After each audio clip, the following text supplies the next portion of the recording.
Hello, welcome back to another episode of Coaching Conversations. Today, we're going to be speaking to you about how to train your brain to become solutions focused in your business.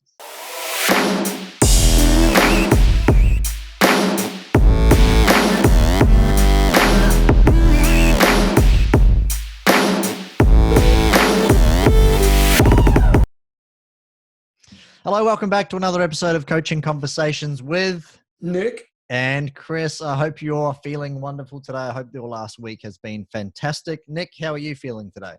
Very good. I even yesterday, being Sunday, you wouldn't believe it, I had a little bit of a siesta in the afternoon. A siesta. It's a very underrated, the siesta, I think. Right in Europe, everyone has a little kip. Yeah, and I think everyone over the age of 65 does it regularly too. So maybe they're onto something. Is that where I'm heading? Yeah, exactly. Because my dad, he's 70. He loves it. He has a little bit in New Zealand. He has a bit of a siesta. So he crushes the afternoon siesta. He crushes the afternoon. You know, it's a little bit of a pick me up after you wake up, and then you go a bit more longevity. So you're not falling asleep at 8:30. That's exactly right. Yeah, he gets to 9:30, I reckon. Then he crashes. He's going the distance. I like it. He's going the distance now. Old school way of thinking sometimes is the way to do things. Old school. Yeah, siesta, man. If your body's telling you need to sleep, go and have sleep.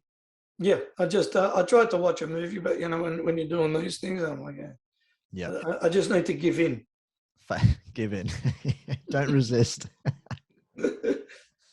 Awesome. Today, guys, we are breaking down the topic or the idea around becoming solutions focused in your business. Every business owner knows that it's, filled with challenges and there's always little obstacles to be jumping over in order to get to where you want to go. But sometimes we become problems focused and we're always looking at what's going wrong or the things that aren't going right. Today, we want to help you kind of shift the way that you think, look at things differently and help you become solutions focused to look forward. So Nick, what golden advice do you have to kick things off with? Sort of three things down, but the first one is what's the shift in thinking that you need to have, and what I mean by this is the thinking that you used in order to kind of get you into the problem in the first place is probably not the thinking that you need to have in order to get you out of the problem. Right? Because just think about it, the sum of all thinking and all activity has led you to where you are today, whether it's in your personal life, business, whatever it is. All of that accumulated is where you are today. Yep. It's stuff that hasn't happened, obviously. So I think, first of all, what's the shift in thinking? And, just elaborate a little bit on that. I mean, have you been thinking kind of, problems? I'm putting out fires. I always have to put out fires. I'm the only one that can do it. Mm-hmm. The buck needs to stop at me. If you want a job done, do it yourself type thing. Yeah. Everyone's hopeless. No one's got an idea. I employ idiots. I've heard this many a time. Yeah. So I think that level of thinking is absolutely not solution-based thinking. It's just deal with the problem, onto the next problem. Deal with the problem, onto the next problem. Okay. You know what I mean? Yeah. I see. Yeah, I get it. Righto. Okay, so I really like that, that what you said just before, how the position that you're in right now is a result of your thinking anyway. So if you are thinking problem-based, it's more than likely you're, coming up against these problems instead of seeing it differently. So I think that's a very important point. Yeah. The thinking that you've had previously has put you into the position that you're in. And to be brutally honest, I mean, if we want to get a bit more esoteric in nature, I think when you think problems, you attract more problems. Yes. Have you ever noticed, drama heads hang out with drama heads usually, and I've got friends of mine that are like that. Everything's a drama all the time. It's like, man, it's a drama, but it's not that bad, you got to figure it out. And some people just get stuck in the drama. Now, I'm not saying that it's not real. It obviously is. But sometimes I think it's imagined even more so. And let me give you an example. So, a friend of ours, she's a beautiful woman, cool. And, she's been watching too much news and current affair all on the jab. And, got the kids jabbed. All of that stuff, and the world's hopeless now, and I'm worried, and what's coming next, and sure, I want to go out because I need the thing, and I've had illness before, and maybe it's going to go, but it's like man, if you're going to get it, you're going to get it. If you're going to die, you're going to die. Like, that's maybe the process. Now, I'm not saying that you need to go out there and, expose yourself to it by doing stupid shit. But, at the end of the day, all of that worry is kind of brought on. So everybody becomes a threat. Someone sneezes next to, oh my God, it's COVID. It's like, it's like, you know what I mean? It's not, if you Right. look at, and this is kind of what the media want to kind of show you from the point of view of, they're showing you how it's problem-based thinking. Everybody's a problem. And now, funny enough, as we're recording this, today's supposed to be what's called a Freedom Day. I mean, we were Oh free. yeah, Freedom Day. And we were free already. They just called it Freedom Day. Right. And straight away, they think that everybody just wants to go to the pub and drink beer and, run out to the shopping center. Once again, it's this low level problem thinking. Now, if you really look at the higher levels of thinking, solution based, if you really look at it, all the entire COVID deaths in Australia from 18 months ago have only accumulated to about 1,000 or 1,500 or something. In the same period next to it, non-COVID related deaths have been 200,000. That's how many people die every year in Australia. So when you look at 1,000 and then what they've really done on 25 million, it's not even it's a 0.003%. It's like, do you see what I mean? So solution-based thinking goes, well, how do we open up? Not how do we keep closing down?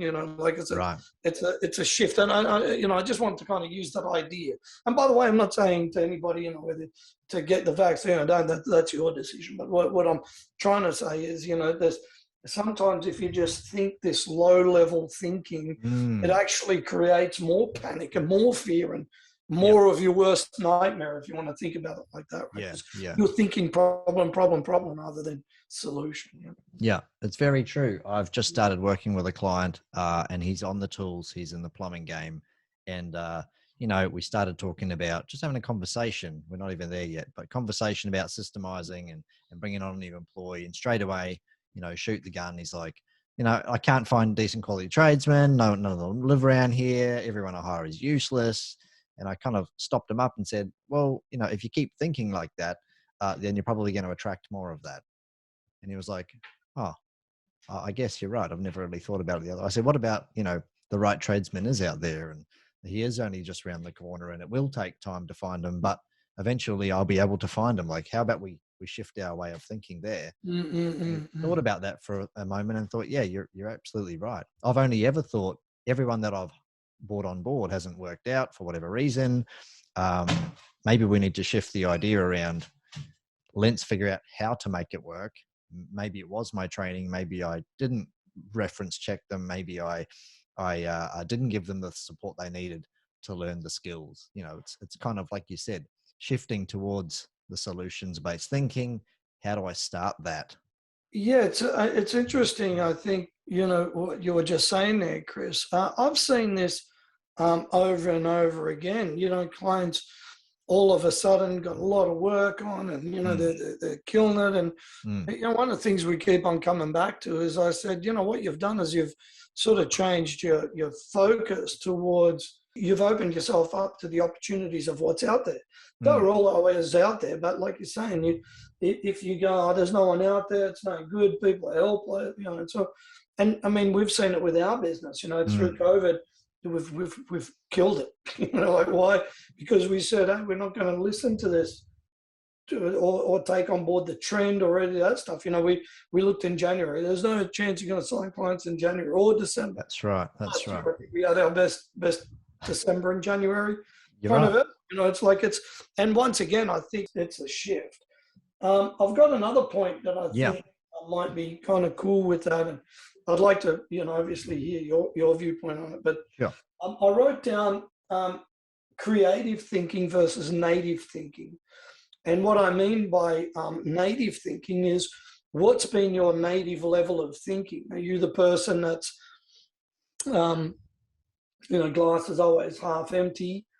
Are you the person that the glass is half full? Are you always influenced by, see, I told you something happens and you're really negative all the time and kind of stuck in that. You're very easily distracted by thinking. Sorry, your native level of thinking. Are you always just looking at the bad and stuff, or Yeah.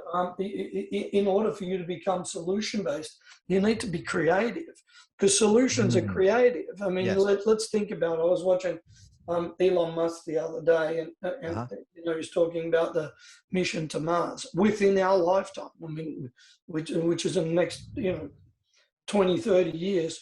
100% people living on the surface of Mars, living, not just there for a visit, living. Like it's and I don't know about you, but I mean, that's solution-based thinking. He's the new capsule that just took, the 4 astronauts up there, is completely automated, so that they're not even astronauts; they're everyday people. That's right.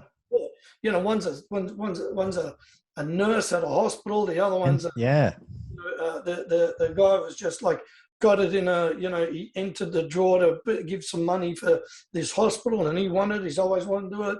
That's right. And one of the other ladies, tried out for astronaut training, but she missed out on NASA, and she's in a 55 now or something like that. Like, you know what I mean? Like it's so to me, that's solution-based thinking. They couldn't think natively, and I'll show you the differences.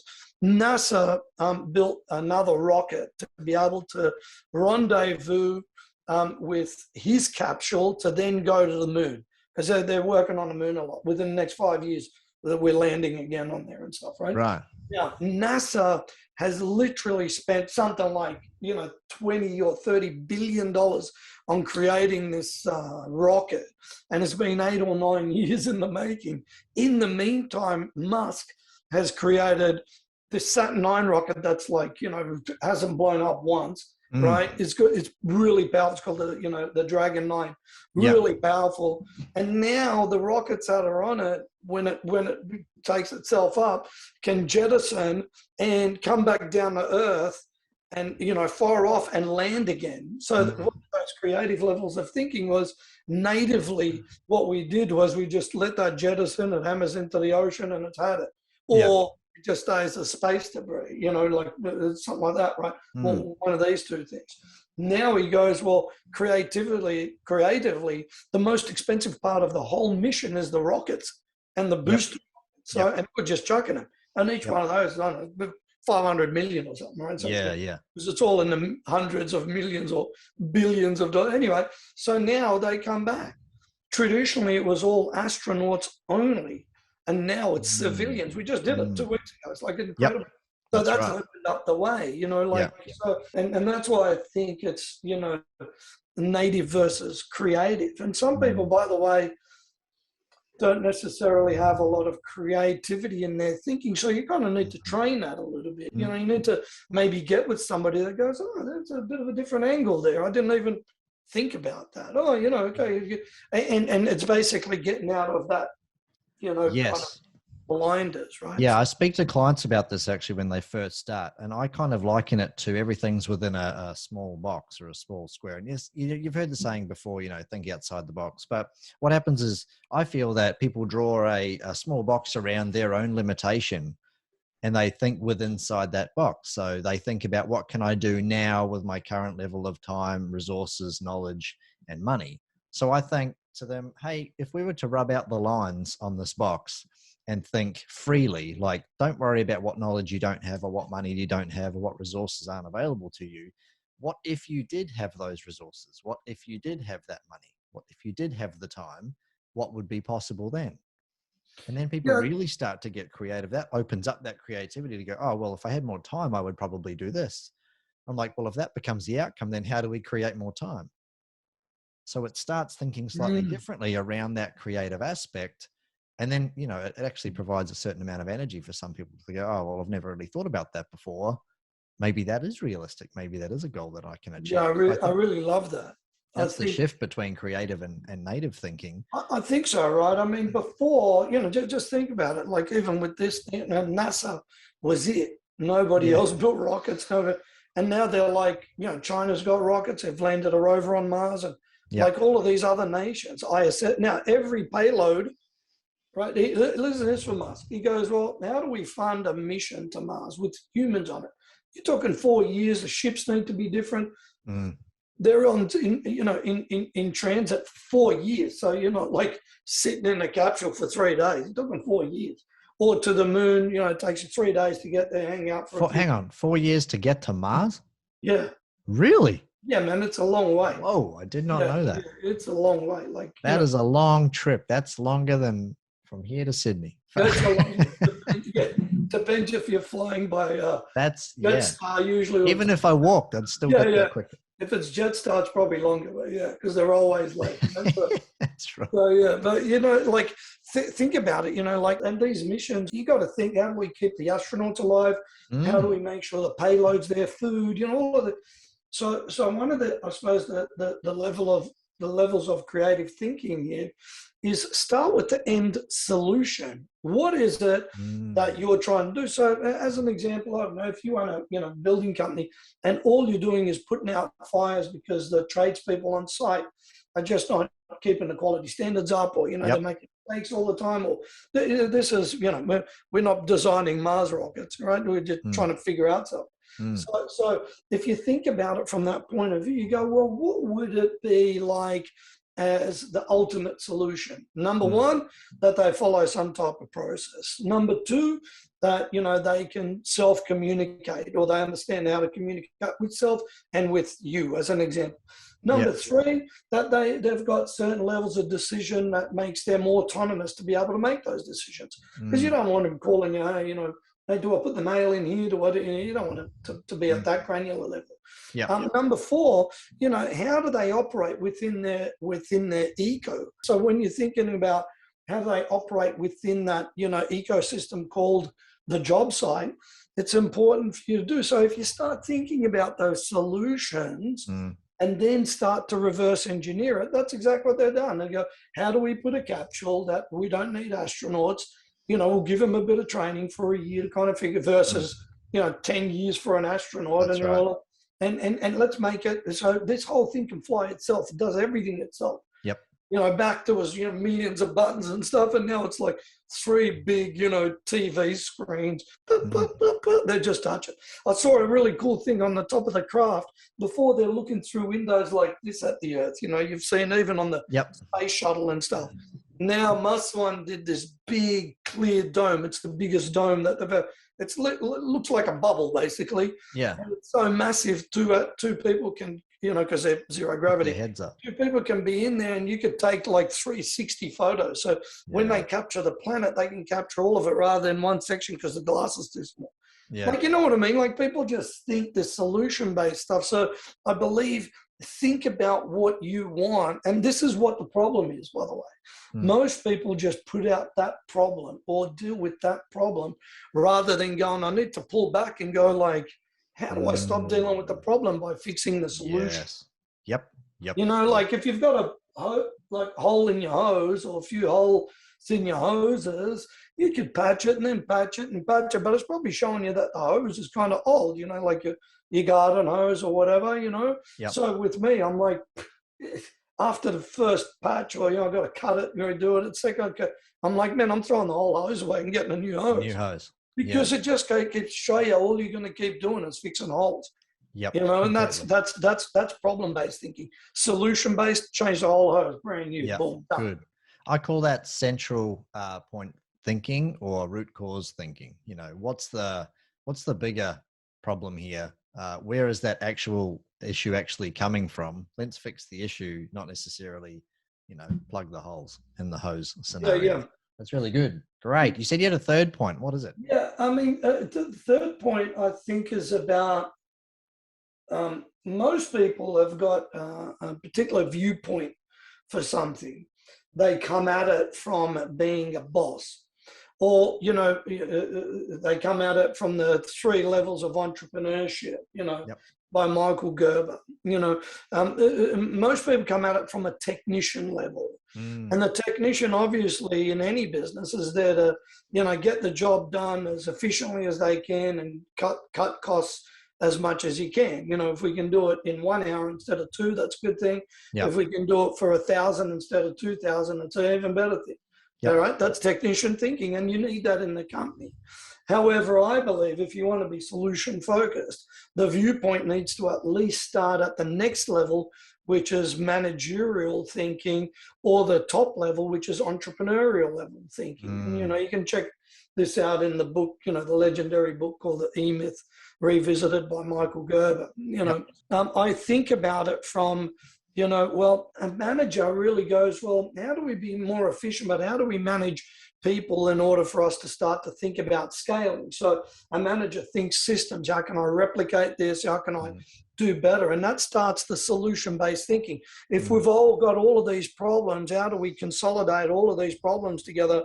And they do that like with debt and stuff like that. You got 20 loans, just get one big loan, take all the 20 loans and just pay the one big loan. It kind of makes more logical sense at the end of the day, right? Yeah. So manager level thinking thinks, I suppose, a little bit further up and a little bit further out. Like I said, if with the hose, you can keep on fixing those things, or you can just get a new hose, right? I get it's more costly than fixing the holes, but the holes take time and they take energy and they lower your confidence, because you go, oh God, it's going to happen again. And our clients, we've spoken about this heaps of times. It's going to happen again. It's going to happen again. It's going to happen again.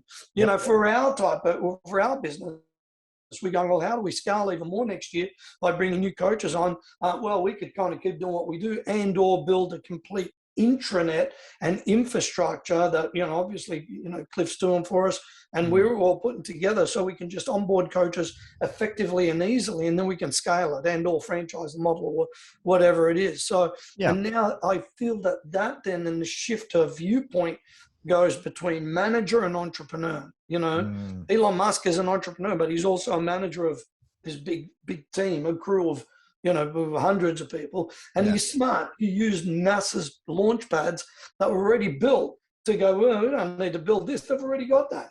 And when they launched, the Inspiration 4, they launched it off the same platform as Apollo 11. It was kind of cool, right? Wow, that's cool. Because that's already been built. The one where the shuttle took off. So same thing, right? So it's pretty essential that you shift the viewpoint. Have you just been thinking dollars and cents all the time, and that's why you're just band-aiding it? It's a bit like that. I'm the guy that doesn't like band-aiding stuff. Because I know, like let's say I've got the ski boat, and with some of the tubes that we tow on the back, I've had ones that all of a sudden it's got a hole in it. I don't even know how they get a hole, but they get a hole in it, and then you got to try to patch it, and then another hole pops up, and I'm just like, man, throw it, because I got to take it to the guy. It's 2 weeks with him. It's $60 or something to fix it, because I've got no idea how to fix that thing. And they're the guys that fix those rubber dinghies and stuff that. He's a master. Got the stuff. What I mean? Yeah, he's got the stuff. Yeah. Because I know I try to put tape on to forget it, right? Just water tape, just doesn't, right? So, where's the kids? They're sinking, that's right. Yeah. And, you got to go pick it up, come back, blow it up, put it back in the thing. And then when you're down the river, want to have some fun, the tube's out of action. So now I go, okay, I get it. Usually they don't get a hole in it when they're brand new. They get a hole in it after you've been hammering it, Those things take punishment, So once again, and by the way, I'm not saying that it's not good to be able to fix, because we've become this bit of a throwaway society. And funny enough, that's an interesting kind of quandary in itself. I'm not saying that you don't need to deal with the problem. I believe you do, but you've also got to ask yourself, how many times will I deal with the same problem without creating solution-based thinking? You know what I mean? So that's a great point. It's good to fix something. I don't like throwing away stuff. That's not where I'm coming from. What I am coming from is, if it keeps going over and over and over again, that same problem, it makes sense that you go, well, whatever the thinking got me to the problem, or the actions that I took to the problem, maybe needs to shift up, like we said, to well, what's the solution? You know what I mean? That's right. I think, the 3 points that we've been speaking about are great. We need to really create this catalyst. And if you're stuck in the problems-based thinking bucket, or if everything's always a problem, we need to have like a shift or a catalyst that'll like switch you over. And I think the more that you do that, then it becomes patternistic. I think the shift that I, teach people, and something that I use as well, is really just putting things into perspective and asking yourself a question. Is this what I really want? Is this really fixing the problem? Is this going to create long-term benefit? These are the questions I would ask when I'm encountering problems. Is this the ideal solution, or how can I resolve this? How can I do this better?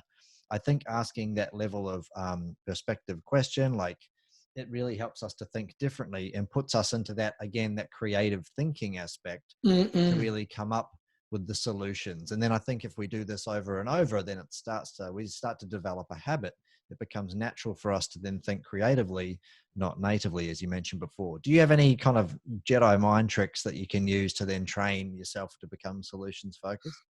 Good point. I think number one, when your mind is over full, so to speak, when you're stressed, when you're, just trying to, make ends meet, when you're trying to just fix problems quickly because there's a lot of, you're super busy and all of Yeah. those things, it doesn't give you the spot for creativity, right? So, Yep. number one, I feel that you need to kind of free up some of those patterns. Free up some of that space. Now, a really good way that I feel to free up space is by journaling or diarizing stuff. So Oh, you can okay, go, good. well, what are the problems? And on one side, I just like to get kind of a piece of paper, draw a line down the middle, go problems, Yep. and the other side is what's the solution to that problem. Yep. So, as an example, let's bring it back to the work that we do. Let's say if you've got you're a carpentry business, you've got 5 carpenters that are working for you. And they're just mistake here, mistake there, mistake there, mistake there. It makes sense that the problem is, first of all, we've got mistakes that are happening on a regular basis. And then you go, well, why are the mistakes happening? Well, we've got a new team. We're not really following any type of process. There's no checklist. Maybe the training isn't as good as what it needs to be. Right. Maybe they're not clear about what their objective is. You're just going to write all of these down. Problem. And then what's good about it is then, because it's on paper, you can deactivate it from all the noise in your head to go, all right, I can kind of see it. And the goal with this is not to try to figure it out all in one hit. I mean, if you're trained to do it, you can. Like, we're trained to do it, so we can get a lot of big data and give a solution pretty much straight away.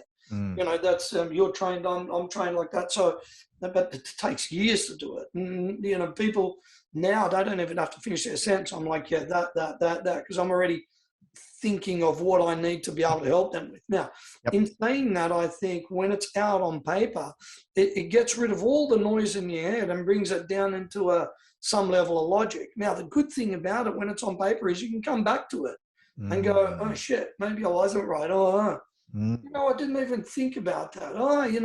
Yeah, cool, it's that. Or, we were talking about the caravan before, and instead of repairing the axles and repairing all those springs and all that stuff, I thought about it. I'm like, I wonder if there's like a pack or like a kit that you can get.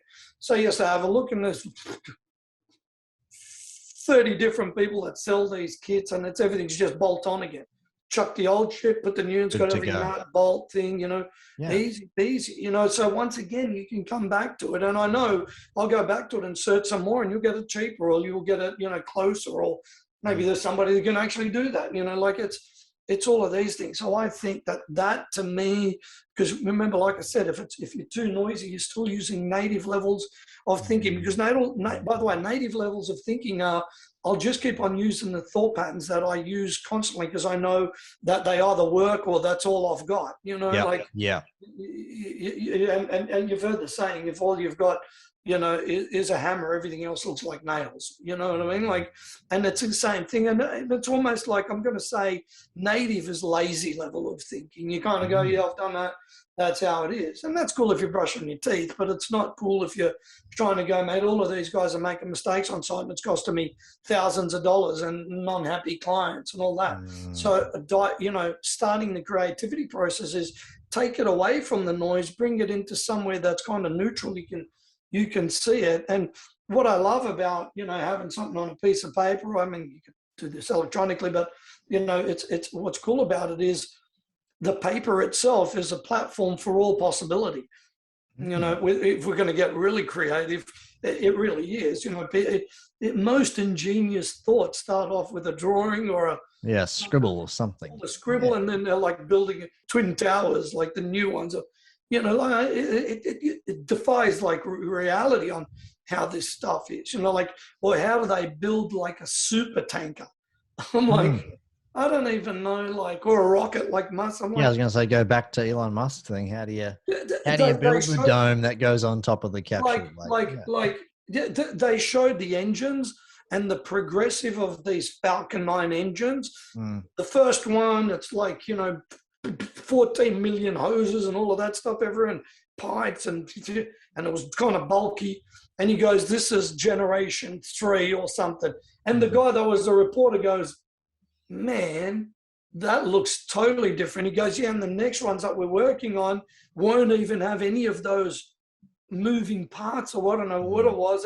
And they had like 15 of them already built there. Yeah. You know, like NASA used to build one engine, that's it. It's like they've got 15 because they can mass produce them. And he said now the next generations will be half the size and twice the power or something. Like, you're talking a rocket engine. Like, it's incredible, right? Like, it really is incredible. It's pretty cool, right? So once again, you need that space to be able to think like that. So if all you're doing is, you know, rush, bashing your head against a wall, freaking out, being in a state of panic, fear, aggression, you know, all of it, forget it. Because, by the way, it's not your frontal lobe that'll do the thinking. It's the fear state, reptilian kind of level thinking. That's kind of in our base, you know, primitive level of thinking. That's, you know, native level of thinking is you're reacting rather than figuring out a solution. Right? Yeah, right. Okay, I get that. Yeah, you're doing the same thing over and over because you've always done the same thing over and over instead of looking at it differently and trying to do something else or coming up with a solution to give. Yeah, I mean, you know yourself, Chris, when you are in a position of, you know, you're a little bit fearful, or you're stressed out, or any of that type of stuff, you can see that it's very hard to think creatively, right? You know what I mean? Like, very much so.